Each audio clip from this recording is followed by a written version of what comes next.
ભચાઉ કબરાવ ગામે ક્ષત્રિય રાજપૂત સમાજ દ્વારા પરસોત્તમ રૂપાલા વિરુદ્ધ સૂત્રોચ્ચાર કરવામાં આવ્યા। ભચાઉ કબરાવ ગામે ક્ષત્રિય રાજપૂત સમાજ દ્વારા રાજકોટ બેઠકના ઉમેદવાર ભાજપના પરસોત્તમ રૂપાલાને હટાવવામાં આવે તેવી માંગ સાથે સૂત્રોચ્ચાર કરીને સમસ્ત ગ્રામજનો દ્વારા વિરોધ કરવામાં આવ્યો હતો।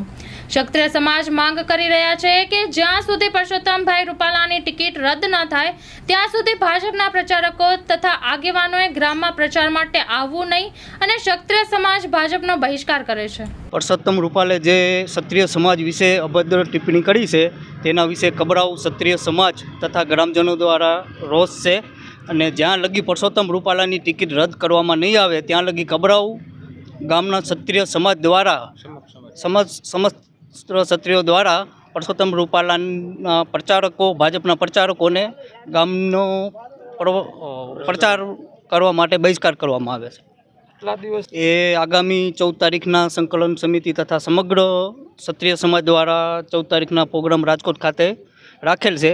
તેમાં જે આગેવાનો નિર્ણય લેશે એમાં નિર્ણય આવશે। જોઈ શકો છો કે ન માત્ર ક્ષત્રિય સમાજ તેમજ સર્વ જ્ઞાતિના ભાઈઓ અમારી સાથે છે અને ક્ષત્રિય સમાજ હંમેશા આપનારો સમાજ છે, ક્યારે તે માંગતો નથી, પરંતુ આજે પોતાની બેન બેટીની અસ્મિતા માટે તેને રોડ ઉપર આવીને તેમને માંગણી કરવી પડે છે, એ ખૂબ શરમજનક વાત છે।